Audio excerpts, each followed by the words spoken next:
everyone. This is Kathy Mason from MasonWorks Marketing here on Conscious Business Zone with one of my favorite people in the whole world, Victoria Reynolds. Hi, Victoria. Hi, Kathy. So, Always good to see you. yeah. So, you guys, if you don't know Victoria, you want to. She is a amazing illuminary, spiritual guide, teacher. She's an Oracle of Freedom. She is a broadcaster and now a filmmaker. And she and I have been friends, I guess, over 10 years now, maybe more. And we love being together. We love each other's energy. And what you're going to hear today is a way that you can transcend your fear and get out of your story and get into what you really came here to do, right? Absolutely. And it's actually not getting out of your story because we all have a story for a reason. Oh, as a soul, we incarnated in and have this life plan, as I refer to it. We talk about, those of us who are moms, maybe we go to the hospital with a birth plan, and it's really funny because the birth plan pretty much never goes according to plan. And so when we incarnate into human form, our soul, we create a life plan.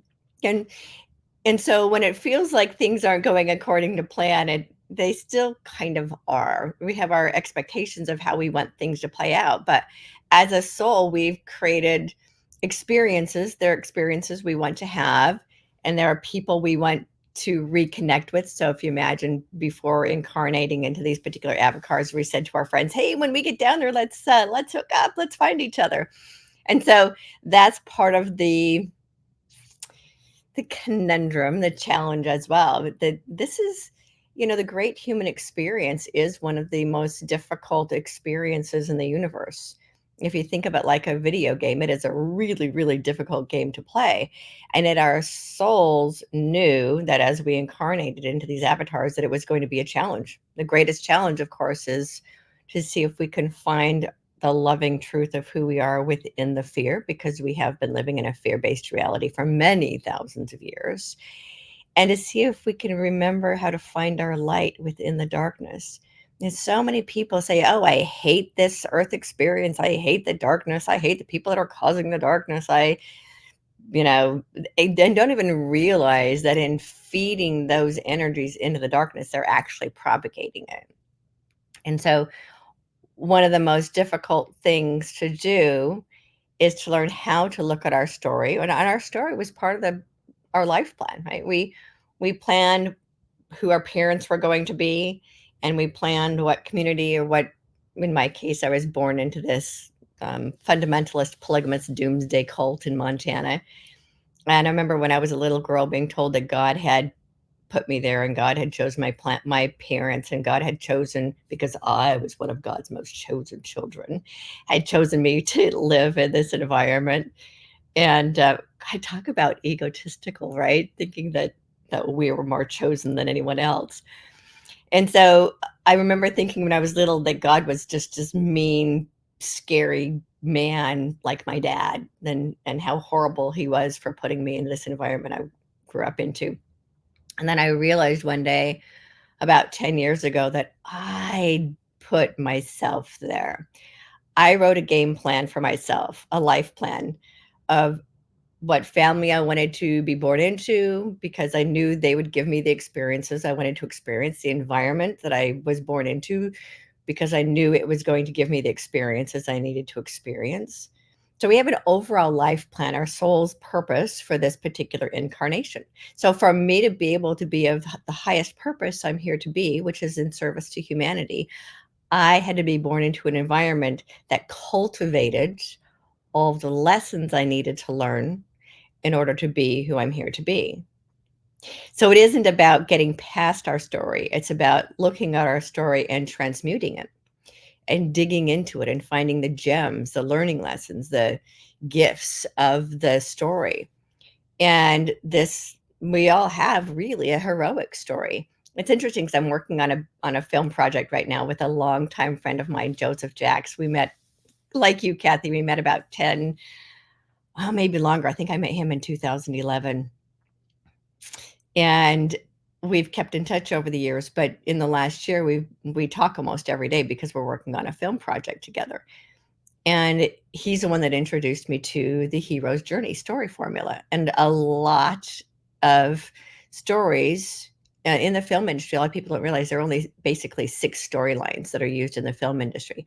So all the heroic stories that we have about Star Wars and the superhero movies, they all follow the same formula. That's the hero's journey formula. And if we can look at our stories from the hero's journey perspective, it's actually, I'm actually working on a different story formula that I got the guidance about 10 years ago to write. And I'm fine tuning that right now with the assistance of, Yeshua, the greatest teacher our planet has ever known. Master teacher Yeshua, as I call him. And so he works with me with forwarding a lot of the information he wants humanity to know and understand. And so I've been working with him on what I call the master's journey formula, which is a little bit different than the hero's journey. And there's also a heroine's journey. So when we're looking back at our life stories, as painful as they may be, understand that they exist for us to learn through, to transmute all of the suffering to our experiences and transform them into lessons, turn them from victim stories to hero stories. And this is how we transcend fear. This is how we transcend our old fear-based reality. And actually, this ascension that everybody's talking about, and it's so funny because it's like the new in term, which I find hysterical because it's a term people have been talking about for about 2,000 years. There's nothing new age about it. And there's nothing Christian about it. It is an elevation in the awareness and consciousness of humanity. And we're about the 3rd generation in. It started in the 1960s, and we're now about halfway through the ascension process as a collective of humanity. And the way we speed the collective process for humanity is if we do it for ourselves. We process our own stories. And that's really what my book, Transcending Fear, is about, is my own process, the process my higher self gave me to work through my suffering stories. It's actually the 2nd edition. My 1st edition was published in 2012. And then, Kathy, you published my newest edition just about 6 months ago. And I'm actually doing a big launch party in a couple of weeks based in Florida. So that's going to be really, really fun. We have it's at an art show. It's in an art gallery. And thank you, Kathy. Yes, that is my new book. That's my newest book, Transcending Fear. And it is the process I was given by Spirit to transmute my own story and learn how to love even the most painful parts of my story. And that allows me then to teach through that, to no longer have any attachments to my suffering experiences. And every person has that capacity. We might call it shadow work. I call it the transcendence process. And it's really about learning how to transmute all of our beliefs about our story. So it isn't about getting out of our story. It's about, ooh, here's a really good visual that's coming in. I tend to channel while I'm speaking. And so the visual I'm getting is that when we look at our story, it's like unpacking all of our baggage, right? So we take our suitcases of all of our baggage and we open them up and we put it out on the buffet of experiences on this buffet table. And so then what we get to do is we get to repack our bags and decide what treasures we're going to take with us. The rest of the story we can pack back away and not drag around with us. So the only thing we take with us after we transcend our story are the gems that we've learned from the experience. This is how we learn to love our stories, our individual pain stories and our collective pain story. This is how we learn to love our old stories of victim blame, anger, resentment, judgment, and all of those. And those are all fear-based beliefs. Those are all fear-based emotions. Those are almost the fallback because we've been living in a fear-based reality. We're going to judge everything first through the eyes of fear. But the more we process our story and the more we work through it and start rising above it into a higher understanding, then we learn how to see everything through the eyes of love. And we can actually learn how to love our deepest, darkest stories personally and collectively. And when we choose to no longer see ourselves as victims of the story, and we actually can start to see ourselves as the protagonist of our own story, as the hero of our own story, and everyone else in the story is a player. Yeah. To assist us as the protagonist of our story to be able to step into that heroic ending, if you will, that heroic process. And so once we learn how to do this with our own personal story, then we have the capacity to change the entire human story so that it just becomes the human backstory. Just as our painful stories of whatever's occurred in our lifetime is part of our backstory, we all have one. And then we can start to see all of the suffering of the human experience is part of the human backstory. If you think about the humanity experience as a heroic journey in itself, how can we take all those stories of pain and suffering and victimization and transmute them into learning lessons so we no longer repeat the mistakes of the past? I was talking to someone a couple of days ago and they said, well, history repeats itself. And so history is repeating itself again. And I said, not necessarily. History only repeats itself until we learn the lessons and rise above them. Mm. So just as our personal experiences are opportunities for learning, and our history doesn't have to repeat itself. We don't have to marry the same narcissistic husband over and over and over again. We don't have to have the same abusive relationship over and over and over again, as so many people do. Once you learn the lessons from your pain story, you never again have to repeat the lesson.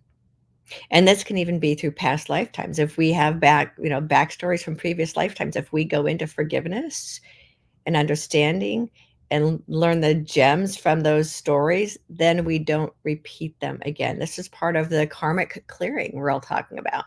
We have the ability in this lifetime to end all karmic cycles. So we never again have to repeat them. We get to change Earth from a planet of learning through suffering to a planet of learning through joy. We get to change this planet from a planet of learning through fear to a planet of learning through love. And we do that by first learning how to love and transcend our own personal story. So, Victoria, did you find that courage was a big part of this? Because I'm sensing that many people are just starting their journey right now with the acceleration of the energy that's coming through with the solar flares, and you can just feel everything speeding up so fast, and people are starting to become empathic and starting to be much more sensitive to the bigger picture than they were before. What would you recommend for them to have courage to take this journey? Because if you haven't done the work, if you've been in judgment and protecting yourself from the outside world, you almost have to change your worldview in order to be able to fall in love with this with this experience. Exactly. And that's why I call it a process. But fortunately, what's interesting, when I wrote the first edition of Transcending Fear back in 2012, the guidance I got was that the work that it took me years to do, in about 10 years, which is where we are now, it would happen much, much faster. And then there was a part of me that was like, well, that's not fair because it was so much work for for us that went through it first. But we went through it first. We awakened first so that we could teach others how to move through it, because the awakening is now happening at lightning speed. And and the process is still the same. It's just that now people can move through the process a lot quicker. So you were asking about courage. Courage doesn't, it's interesting because we're actually born with it. We would have never learned to walk if we didn't have courage.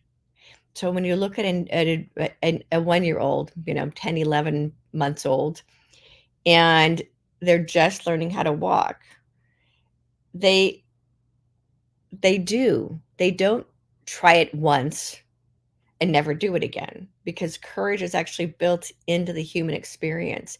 It is an energy of the heart. It actually comes from love. So all of us are born as loving beings, and we learn fear as we experience a human experience, because it is fear based.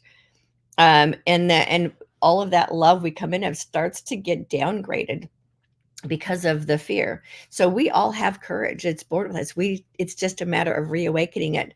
Now, what I've found is, in order to get to courage, the first place we need to go through is confidence.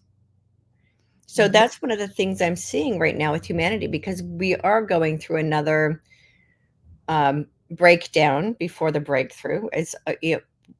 A butterfly doesn't become a butterfly without first dissolving into nothing, and then it has to rebuild itself. So we're having this massive awakening that's happening with humanity, which is fantastic, because it's the caterpillar going into the cocoon and breaking down and re-becoming who we were always meant to be. But part of that is, a lot of people are losing confidence in themselves, and confidence in the systems, and confidence in everything, because we're watching the breakdown of everything we know. The more we wake up, the more we see this breakdown happening, and that can be very scary. So rather than trying to make the leap from fear to courage, it's easier to go through the process of first finding confidence. Okay. And confidence is something that builds as you move up that spiritual spiral. It builds from hopelessness at the very bottom of the pit of despair, of fear. That's where you have hate and resentment and anger. And actually, anger is a completely different thing. It can actually be used for love. It's an interesting energy. So that's where you have resentment and hatred and blame and guilt and shame and hopelessness. All of that's in the bottom of this pit of fear. And so as we have an awakening experience, we start then moving up the spiritual spiral. And the best place to begin that process is with gratitude. That's why the first chapter of my book is about gratitude, and how powerful gratitude is. One of the most powerful forces in the universe. It has the ability to transmute everything in its path. And so if you're trying to get to courage, you first go through building those layers of confidence, and that's that relationship with yourself, of confidence in yourself. The and confidence, once you have confidence in yourself, you begin to have confidence in the divine being that you eventually discover yourself to be.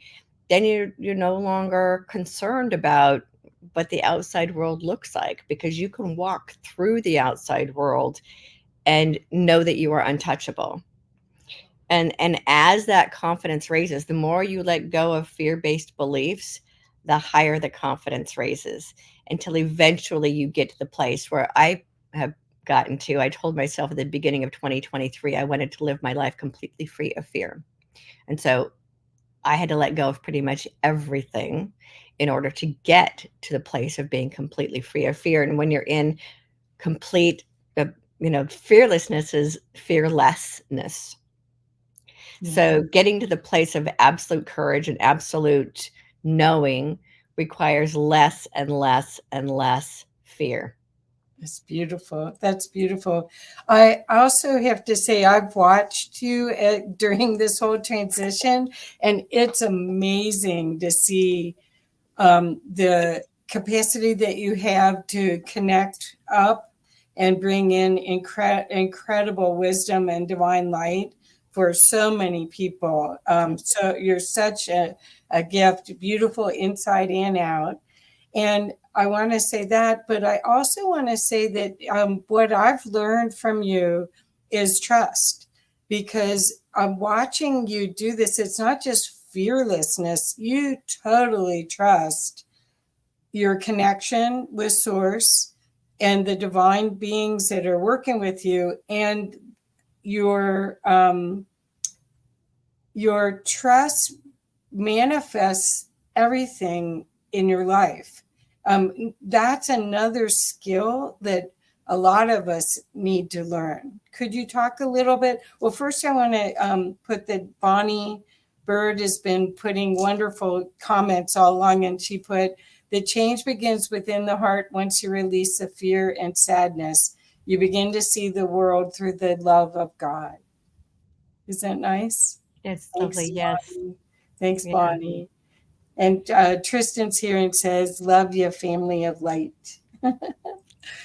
So I just want to share that. But would you talk a little bit about trust? Because I think, again, that's another aspect of all of this that would really help people as they're watching the chaos, watching the disruption of what they thought was reality.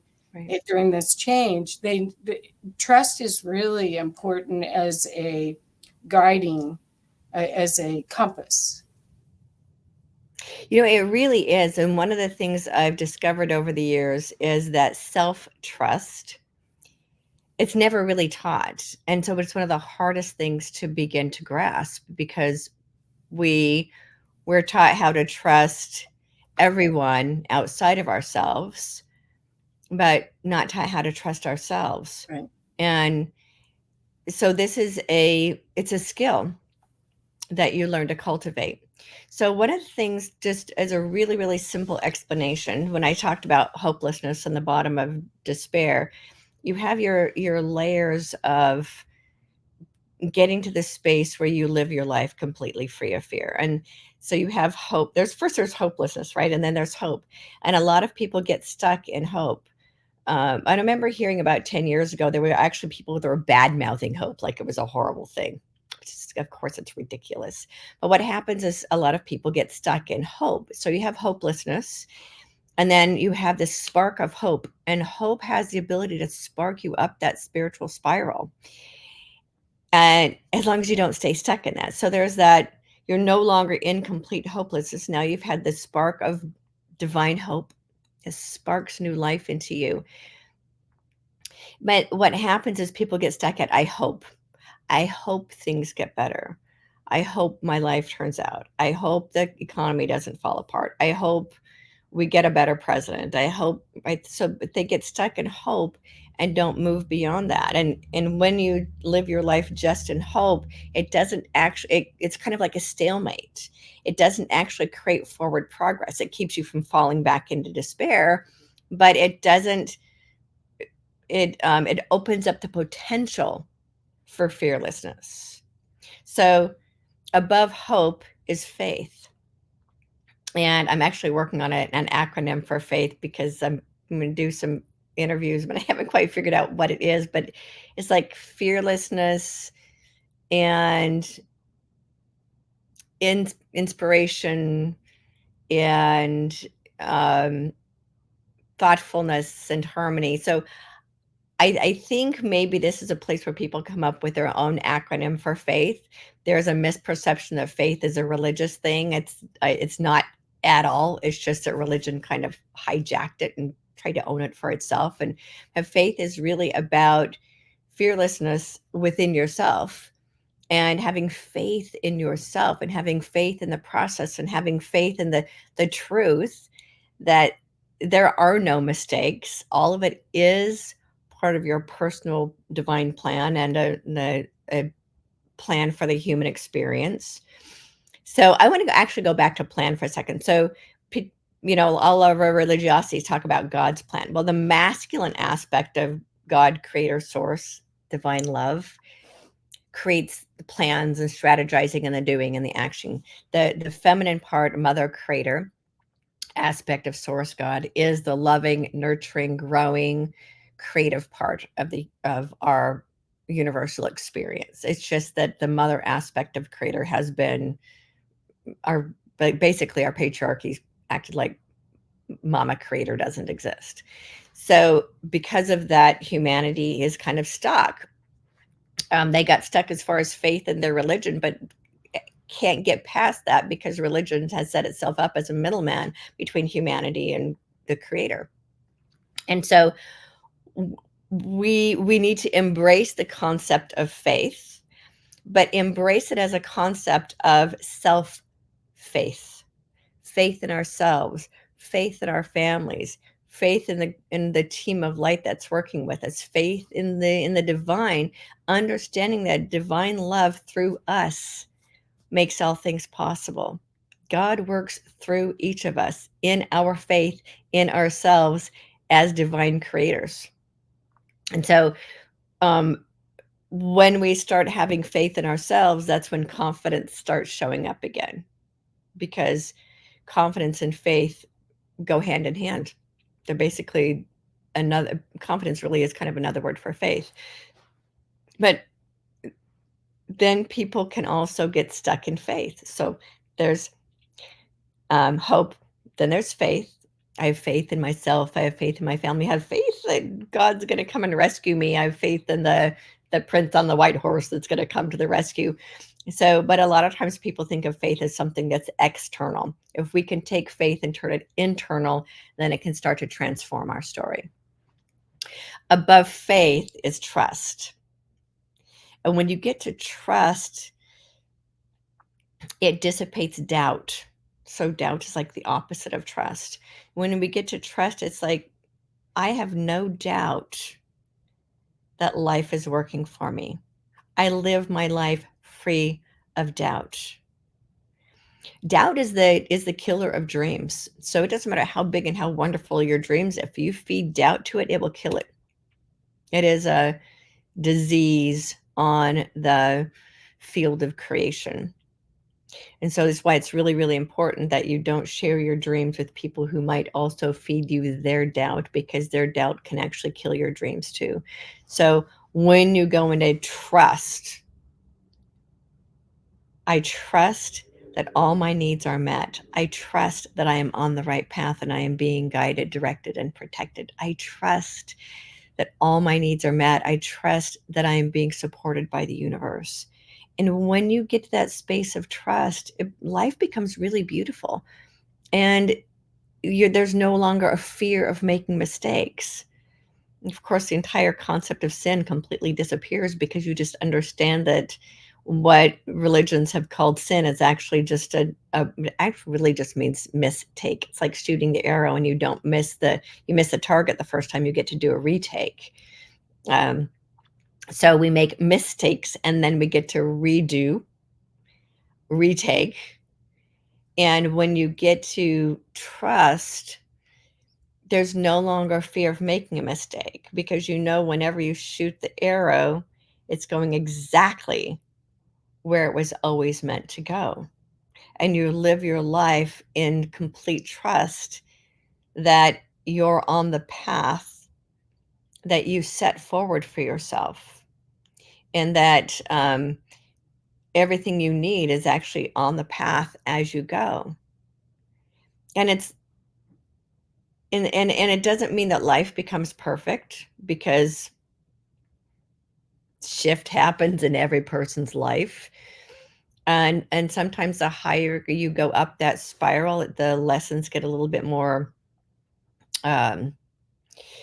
bigger to work through. And if you can move through them with trust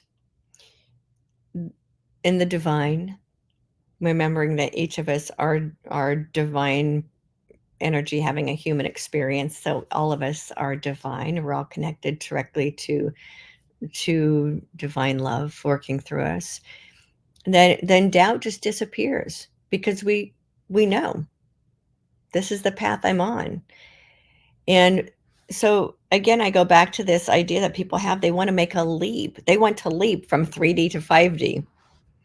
They want to leap from waking up and going straight into unconditional love, and without understanding there is a process of moving up the spiritual spiral. You go up a step, test, does it work? go up a step, test, go up a step, test. And then with each one of those testing to see if the lesson got learned, then we go up another step. And so yes, we are collectively moving up this spiritual spiral much, much faster than we used to. There's still a process of experience, learning from experience, extracting the lesson, making sure we don't repeat it again. And then the more we experience that, the more we're able to move into trust. We learn how to trust ourselves because we start to understand that there are no mistakes, there are no failures, there are only opportunities for learning, and that every step we take is perfect. And we learn how to listen to our own divine guidance so that we make the choices that are best. Part of this is getting out of the right, wrong duality reality we've been living in. And instead of saying, oh, this is right or this is wrong, if we can move into what is best. Is this what's best for me? Is this what's best for all concerned? And approach life from that perspective, then the answers become much more clear. Yes. So I just want you to know, Kristen wrote, "You make me cry. Thank you." Okay, I have to share something with you. This is when I know that what I'm teaching is landing where it's supposed to be. I can tell when I give a presentation to an audience on stage, if there are people in the audience crying, and I know I know Oh, my work is good and isn't that done. beautiful? That's so beautiful. Well, I want to also ask you about your worldview because I think everyone can wake up every morning and choose how they're going to experience the day. And you may fluctuate from up that spiral. You may be down, you may be up. But how do you recommend that people, when they go down or something happens and it triggers a memory from down the spiral, because we're really in a time period where if you haven't cleared your triggers, they're going to be activated over and over again. If you have, then you get to get the bigger triggers or the deeper wounds, or as things change, because we're all expanding consciousness and clearing. All of us are, right? So could you talk a little bit about your worldview, or how people, if they played it like a game, would it be better for them? Or is it that they connect with their expanded self and then bring in those resources? What is it that you would recommend to people as far as tools, I guess, tools in their toolkit? Okay. Yeah, I one, we actually don't go back Okay. down the spiritual spiral, but what does happen is that we get stuck on a level. So when we first start going up the spiritual spiral, we're applying our spiritual understanding to our story, and it feels like we're stuck, but it's because we're actually expanding. So if you think about this, the spiral staircase doesn't just go up like this, it actually goes up and out like a funnel. It gets wider and wider and wider the more we go up. So we might go up a step and stay there for a while. And then everything that applies to that particular level is going to come up from below for us to process at that level, and we won't move up to the next step until we've done all the work at that particular level. So if it does sometimes feel like it's like, ugh, here I go again, there's that thing coming up again, but it's coming up at a new level of understanding to know how to process it. And it feels like there's no progress being made, but it's because you're still working on something at that level. So you won't necessarily go back down and have to come back up, but you might stay stuck at a level for a while until you finish doing the work at that level. So for me, I felt like there was one place I felt like I've stuck on the same level for about 5 years, but it's because I had some marriage relationship issues I needed to deal with. And so I wasn't moving up the spiritual spiral until I dealt with that particular circumstance. So It's important that people don't go into self-judgment about why they're not moving up faster, because you're at the level that you're at because there are lessons there that need to be learned, and there are stories from the past that are coming up and surfacing so we can transmute them where we presently are. And as you move up the spiritual spiral, you might go up a level and that issue comes up again for you to work through it at a new level. So it's really, really important that we don't go into self-judgment about where we are and where we are in the process, and not compare where we are in the process to anyone else. I think it's really also important that we don't compare our gifts to the gifts of other people. So, I'm kind of going back to, there was a little bit of envy, I guess, toward people that know how to bilocate, people that go places in their dreams. I've never had that experience. So I was kind of going into some self-judgment of, why don't I get to know why don't I know how to bilocate? Why isn't that one of my gifts? And so it's really, really important that we don't judge our gifts against the gifts of others, because we all came in with a toolkit. We all came in with all the gifts and the resources we need to be able to build the life we came here to build, and not compare your tools to the tools of someone else. You might have a screwdriver because your life purpose is to tighten some things up. I have a hammer because my life purpose is to pound some things. But we don't compare our tools and resources and gifts with each other. Learn to love the ones that you have. And as you learn to love the ones that you have, you will be given more, or more will be shown to you, because we all have them. We all actually have the capacity for all of these. But the ones that are intended to be a part of your life experience they'll materialize. This is one of my new favorite words. Beyond manifestation is materialization. This is where the veil gets lifted that might be hiding these things from you. Know that the gifts you're intended to have are there for you. So don't get into comparison with other people's gifts, because you are exactly where you're intended to be. The gifts that you have are exactly the gifts that you were given to be of the service that you're here to be. It's really important that we take our eyes off ourselves and ask ourselves, how can I be of greater service? How can I serve? How can I serve? How can I serve the collective? When we start to take our eyes off of ourselves, that takes a lot of the pressure off. When you were asking about how do you get to trust, a lot of that is taking the pressure off of who we think we should be, and the self-preservation that comes with fear. And when we put our eyes on, how can I serve? How can I best serve? What is my purpose on the planet? To be of service to humanity and all life on earth. And so it starts to take the eyes off of ourselves, and it quiets the ego. So the ego no longer is in fear. Other tools, of course, gratitude and self-forgiveness are my favorite tools in the toolbox. Could wave a magic wand and change reality, but if we want to transmute and transform our story, the best way to do that is through gratitude and forgiveness. Right? The oldest tools in the toolbox are still the best tools.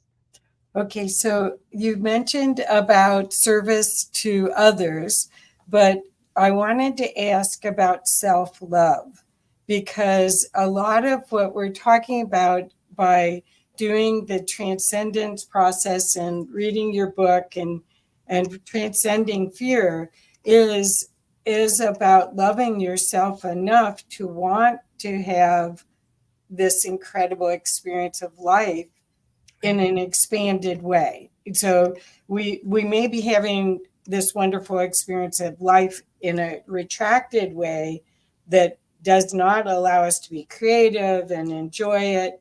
But with your guidance here, we could really expand that experience.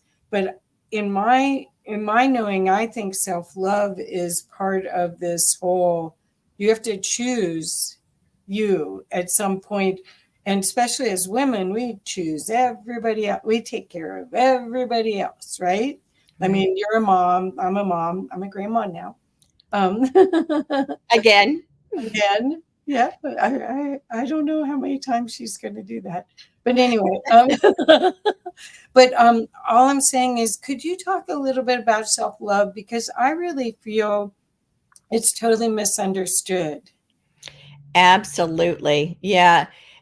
It's understanding the difference between self-love, which is love of the self, versus the arrogance of, "Oh, I love myself so much." They're two completely different things. And and I remember seeing something a few years ago. My husband, as I called him, was like, "Oh, that woman loves herself so much that she keeps her son captive." I was like, this was actually a woman who wouldn't let her son, he was like 30 years old, and she wouldn't let him leave the house. Wow. He was like, "Well, that is not self-love. That is that is someone who is so afraid of life. They have no love for themselves." And so, and then we see people who are arrogant and egotistical, and that is not self-love.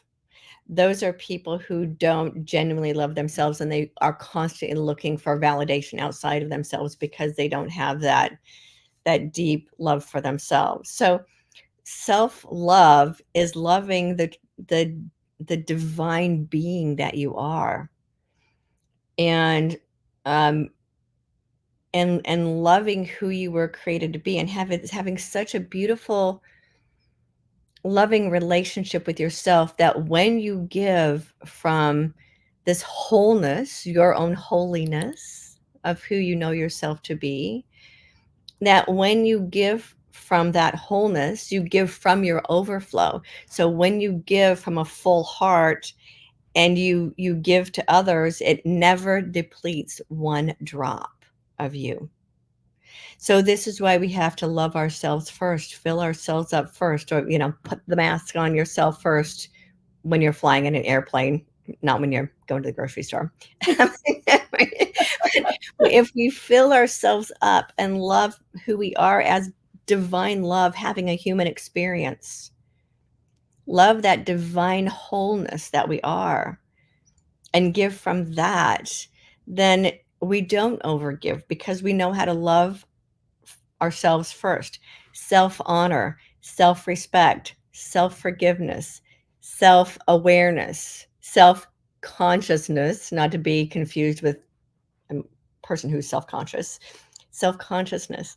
When we see everything through the eyes of the loving self first, then when we're of service to others, it's without attachments. It's without needing them to feed us back. So a lot of people overserve because they need to receive something in return to make them feel whole. So even those as moms,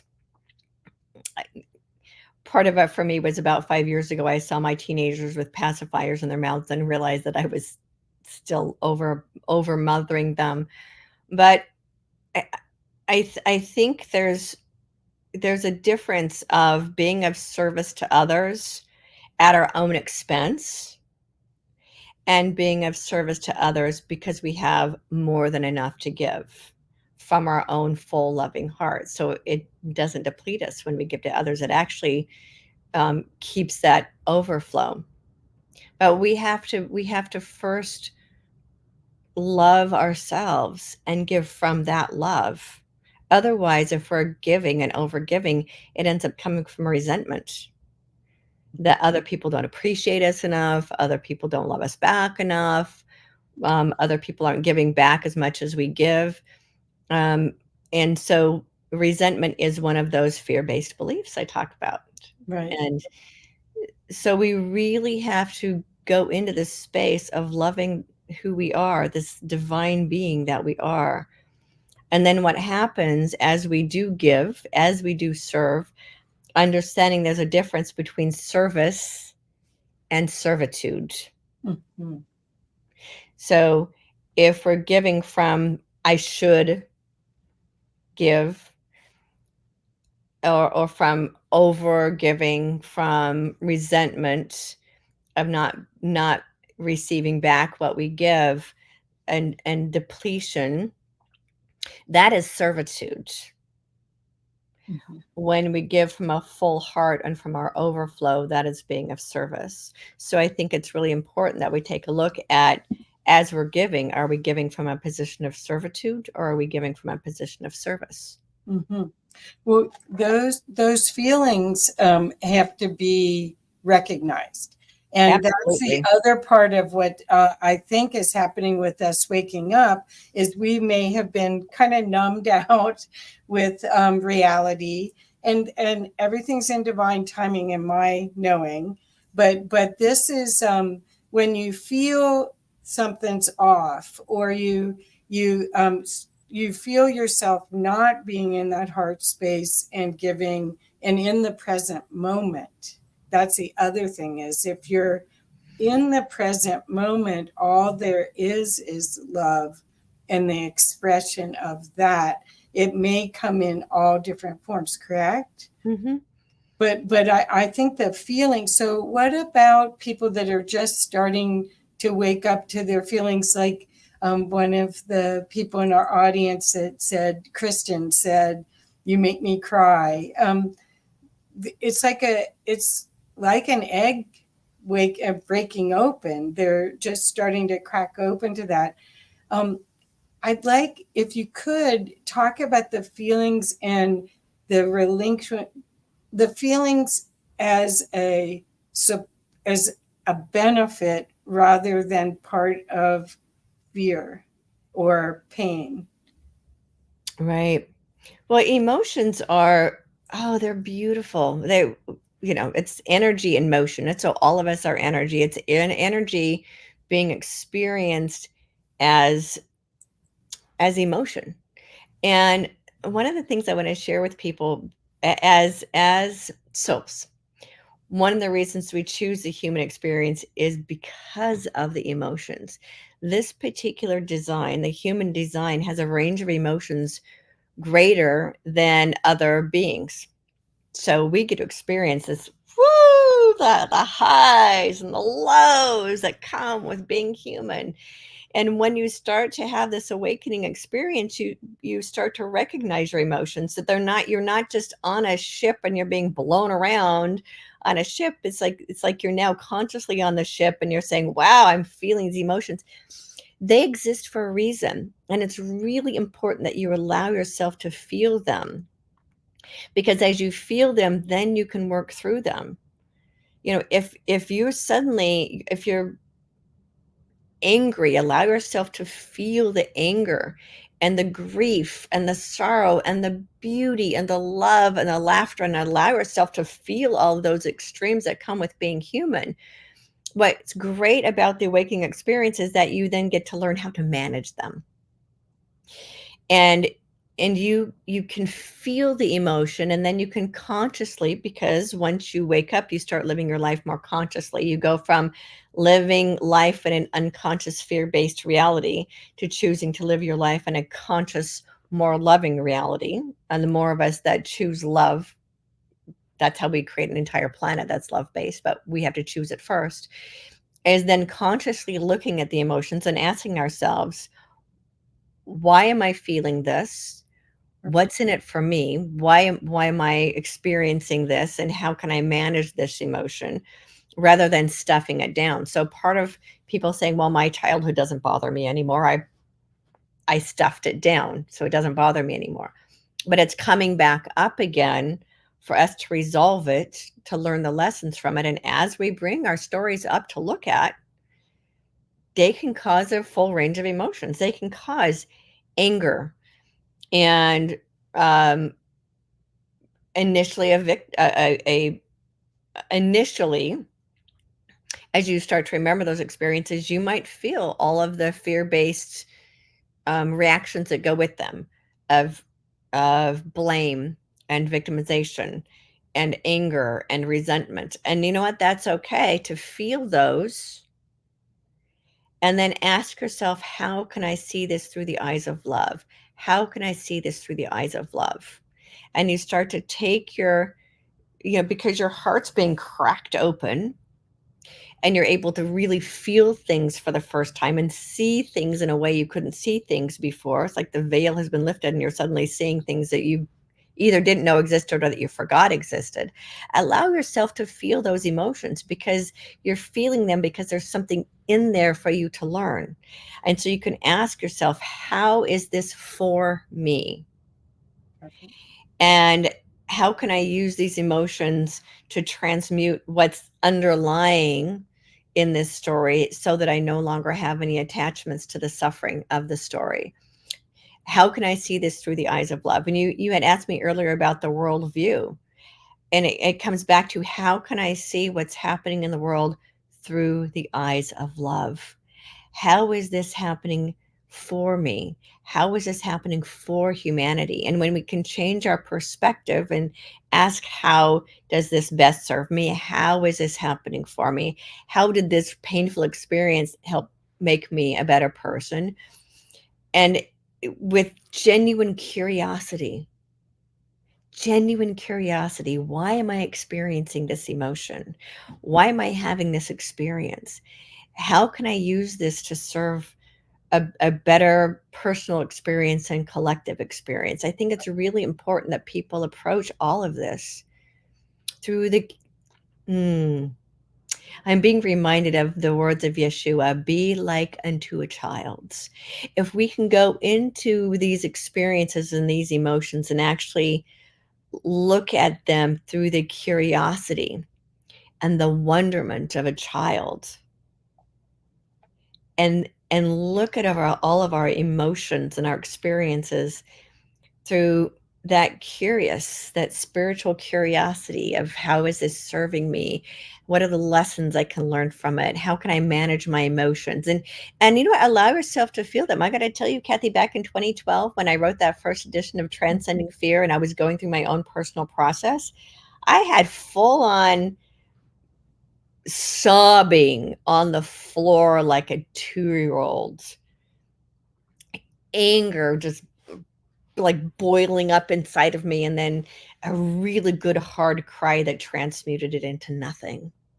And so it's really important that we allow ourselves to cry, because crying is one of the best things we can do. It's a one way of bringing up all those stuck emotions and then purging them. Perfect.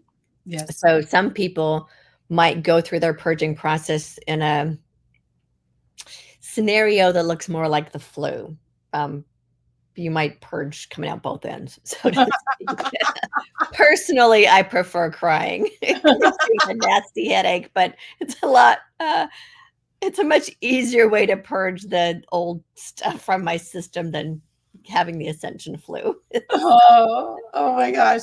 Well, I know you work with an angelic team, and that you is it okay to say that you're an Elohim? Sure. Okay. So, and I would love, we have a little bit of time to talk a little bit about what you see because of your access point to the divine in a different way than a lot of us have.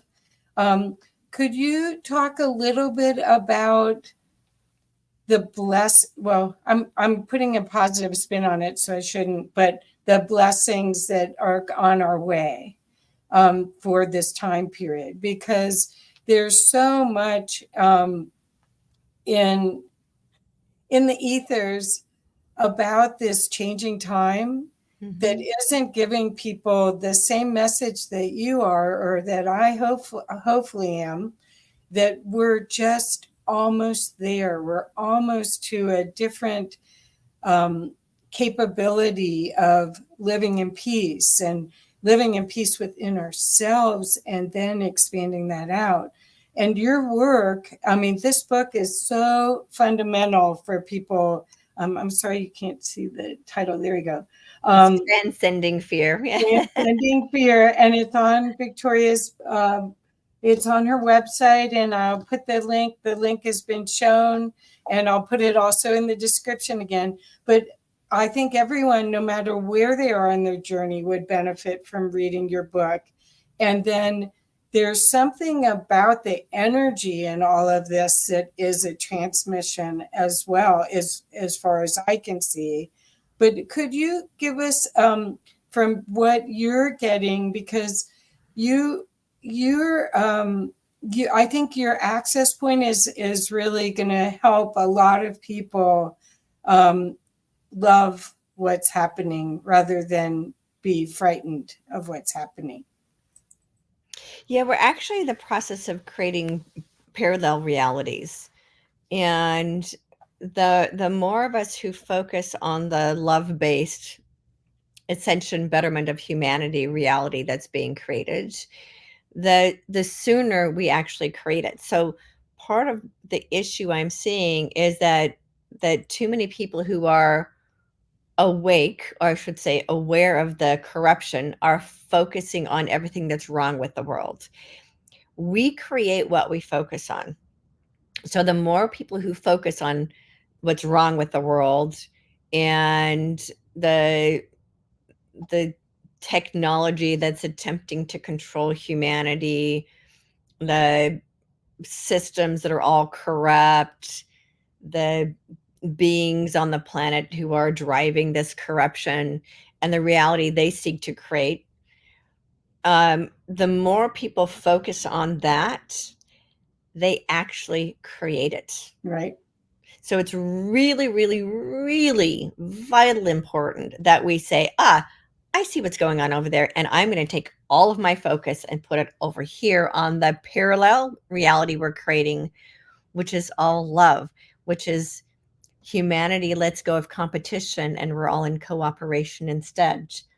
We let go of the idea that we have to have jobs in order to survive. That's literally, jobs really are just over broke. I remember hearing that years ago, but it's really about just fear and survival. It's just enough to survive. We're moving past that. In this reality we're creating, everyone thrives, because everything in the universe is created to thrive. God doesn't create a tree to die. God creates trees to thrive and prosper. And the same thing with humanity. We're intended to have environments where we mutually support each other, not because we have to, but because we choose to. We make choices to have peace on earth because we choose peace on earth, because we found peace within ourselves and we want that for everyone else. We create this love-based reality because we found love within ourselves and we want it for everyone else. This is what Yeshua meant. I always go back to him because he's the master teacher I grew up with. I don't know much about the other master teachers, but this is what he was saying, that heaven is in our hands. We actually create it within our own hands and hearts. And we all have that capacity for peace on earth and heaven on earth, as enough of us find it within ourselves. Right. And so in order to find that peace and that love within ourselves, we must take our eyes off of everything that's wrong with the world. Right.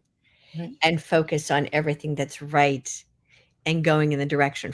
Take our focus off problems and put it on solutions. Yep. To recognize that problems exist, but as long as we focus on the problems won't go away. Problems don't magically and mysteriously go away. They grow because our energy focuses on them. Right. So recognize the issues, become the solution. And the more of us that focus on the solution, the sooner we will create the reality we seek. It actually already exists. It just wants to be birthed through us. It just needs enough of us to raise our vibration up enough to unveil it. That's right. Well, to be a match, because it's already there. It already exists. Right. It's more, I think it's almost like peeling the onion. And we have to keep peeling off these layers that are not a match to that frequency until it's so self-evident. And I also think that as you do this more clearing work, your perspective of what's possible, your creative solution problem solving skills are amped up, because you're not looking at it from this possibilities. You're looking at it with, well, we could do this or this, just like what you've done with your life and transformed your life. I mean, you guys, you got to read the book. And that doesn't even touch where I'm going. Oh, no.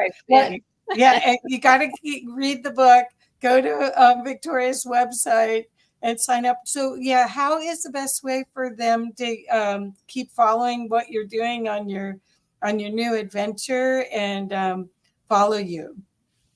Well, you can go to victoriareynolds.com. I do have a free gift there. I'm in the middle. I create a new free gift every couple of years, and I'm in the process of creating a new free gift. But there is a free gift there for people who go. And then when you get your free gift, it also signs you up for my weekly or so newsletter. And I have to laugh because it's probably been about a month since I sent it Or out. so. And it's always an inspirational newsletter. I don't do really annoying sales pitches. I know they're supposed to be the way to sell stuff, but I want to inspire people, not sell them stuff. And so my newsletters are always very inspiring. And there's a paragraph that talks about where I've been and what I'm up to, and whatever spirit's asking me to inspire humanity with. And then any new episodes on my YouTube channel. I also have a YouTube channel. Again, I haven't done a lot of episodes on there recently because, as you know, I sold my home and I've been living my life in complete trust. And I've been a nomad since August. So it's fantastic. hence the hotel bedroom backdrop behind me. I'm traveling again. And just going where spirit asks me to go. My YouTube channel is going through a transition, but I have some really, really great interviews on there with other teachers, insights that I have that some shows I've done with you, Kathy. It's all kinds of just good stuff on there. That's not just my own teaching, but other conversations I've had with other people. Well, what I want to compliment you on, and I hope that anyone that is watching this will share this with others, is Victoria has a way to make these spiritual concepts easy to understand. And they kind of land with you in a different way. Just as you saw, I asked a question and she was able to totally, in fact, I'll probably watch this again to catch it all. But what you have a fabulous way of bringing the audience along with you to feel and to experience the divine. And so I want to thank you so much for your work and bless you and tell you how much I appreciate you as a friend and colleague, and can't wait to see what all we're going to do next. I know. Well, I'll come and see you this summer, and once it gets warm and there's no snow, I'll come visit you.